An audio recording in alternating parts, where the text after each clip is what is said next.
Okay sir. Madurai அருகே திருப்புவனம் என்ற ஊரில் நேற்று 2 நாட்களுக்கு முன்பு திரு அஜித்குமார் என்பவர் காவல்துறை அதிகாரிகளால் கொடுமையாக அடிக்கப்பட்டு கொலை செய்யப்பட்டார். அதற்கு எதிராக நேற்று நாங்கள் மதுரை உயர்நீதிமன்ற முதல் அமர்வில் முறையிட்டு இருந்தோம். சோமுட்டை வழக்கு எடுக்கணும்னு அவங்க எங்களை பெட்டிஷனாக தாக்கல் பண்ண சொல்லியிருந்தாங்க. அனைத்து இந்திய அண்ணா திராவிட முன்னேற்ற கழக வழக்கறிஞர் அணி சார்பாக எடப்பாடியாரின் உத்தரவுப்படி இன்று இந்த வழக்கு தாக்கல் செய்யப்பட்டு விசாரணைக்கு வந்தது. இந்த வழக்கில் இன்று நீதிபதிகள் தாக்கல் பண்ணணும். அதுபோக அந்த பையனை கோயிலில் வச்சு அடித்து டார்ச்சர் பண்ணியிருக்காங்க. அங்கே உள்ள சிசிடிவி ஃபுட்டேஜை போலீஸ் அதிகாரிகள் மறைக்கிறதுக்கும் ஒழிக்கிறதுக்கும் முயற்சி பண்ணுறாங்க.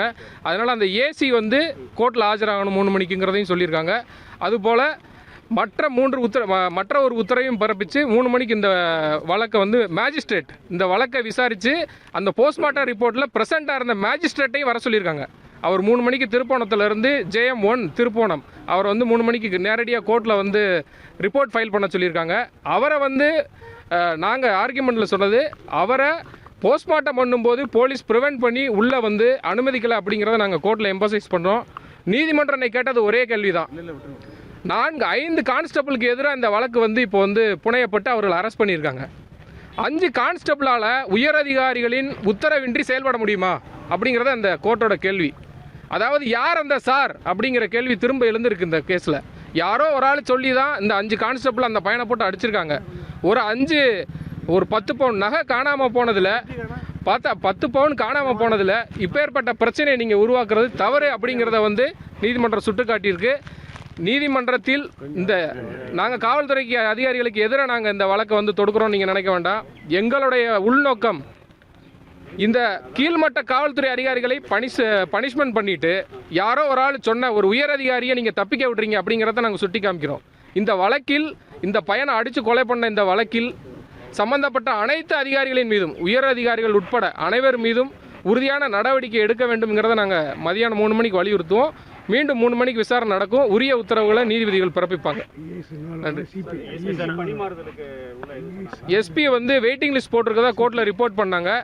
நீதிபதி அதை காட்டாமல் என்ன சொன்னார்னா, சார் சஸ்பென்ஷன் மட்டும் பத்தாது சார், சஸ்பெண்ட் பண்ணுவீங்க, அவர் ஸ்டே வாங்கி மீண்டும் கோர்ட்டுக்கு வந்துடுவார் அப்படிங்கிறத நீதிபதி அழுத்தம் திருத்தமாக சொன்னார். இந்த பனிஷ்மெண்ட் பத்தாது, உங்கள் அரசு கடுமையான நடவடிக்கை எடுக்கிறதா இருந்தால் நீங்கள் என்ன நடவடிக்கை எடுத்திருக்கீங்க, உயர் அதிகாரிகள் மீது என்ன நடவடிக்கை எடுத்திருக்கீங்கிறத நீதிமன்றத்தில் காமிங்க.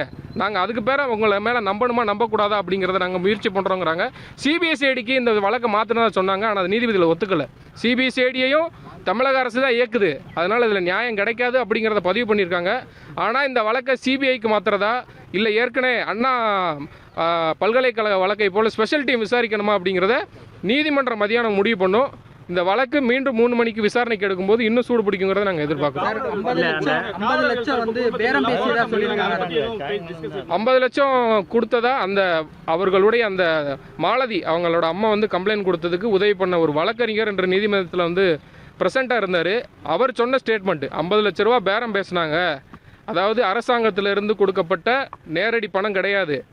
அரசியல் இந்த ஆளுங்கட்சியில் உள்ள சில நபர்கள் 50 லட்ச ரூபா கொடுத்துறோம், அந்த பிரச்சனையை பெருசாக்காதீங்க அப்படின்னு பேரம் பேசினதா அவர்களுடைய உறவினர்கள்ட்ட பேரம் பேசின கூட இருந்த வழக்கறிஞர் நீதிமன்றத்தில் அவருடைய வழக்கறிஞர் மூலமாக இன்று தாக்கல் செய்யப்பட்ட வழக்கில் நீதிமன்றத்தில் தகவல் சொல்லியிருக்காரு.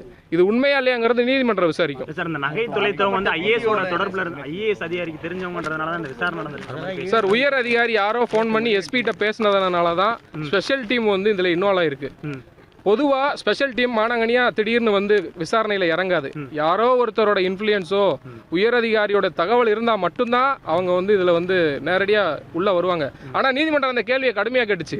ஸ்பெஷல் டீம் எதுக்காக இங்கே இந்த இதை விசாரணை பண்ணுச்சுன்னு அதுக்கு அரசாங்கம் சொன்ன பதில் மிகவும் நகைப்புக்குரியதாக இருந்தது. சோசியல் மீடியாவில் பார்த்து எங்கள் டீம் போய் விசாரிச்சுங்கிறாங்க. சார், இந்த தமிழக அரசுக்கு மிகப்பெரிய ஒரு இலக்கு தான்.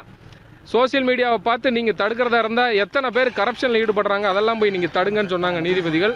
பல்வேறு கமெண்டுகளை நீதிபதிகள் இந்த தமிழக அரசுக்கு எதிராக நீதிமன்றத்தில் தெரிவித்தாங்க. மதியானம் இதோட ஹார்ட் பீட்டு திரும்ப தொடரும்.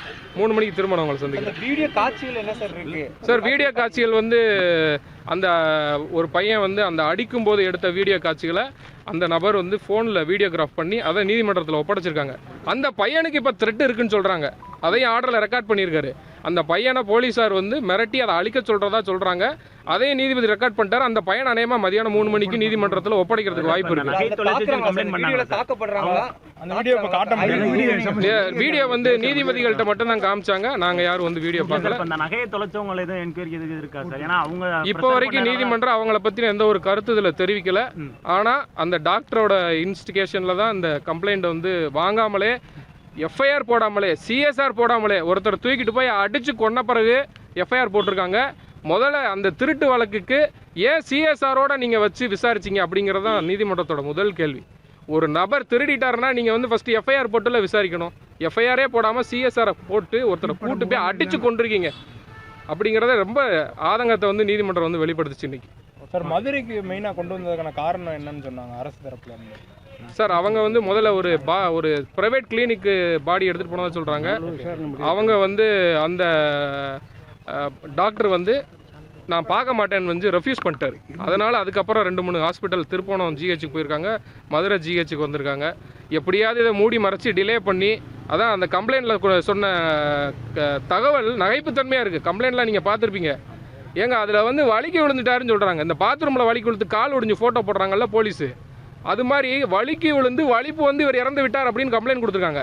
ஆனால் நீதிமன்றத்தில் நாங்கள் நேற்று முறையிட்டு இன்று வழக்கு விசாரணைக்கு வருவது தெரிந்தவுடன் நேற்று இரவு 6 போலீஸ் ஆஃபீஸர்ஸ் இதில் இன்வால்மெண்ட் கம்ப்ளைண்ட் படியே. ஆனால் 5 போலீஸ் ஆஃபீஸர்ஸ் மேலே மட்டும் எஃப்ஐஆர் ரெஜிஸ்டர் பண்ணியிருக்காங்க.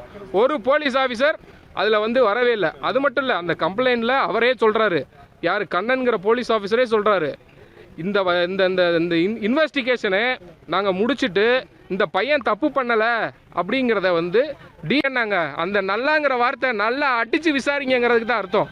அவங்கள யாரையும் இந்த கேஸில் சேர்க்கலை. இதெல்லாம் கோர்ட்டில் சொல்லியிருக்கோம். நீதிமன்ற விசாரணை நடந்துகிட்டு இருக்கு. உரிய உத்தரவுகள் பிறப்பிக்கப்படும். மாரிஸ் குமார்.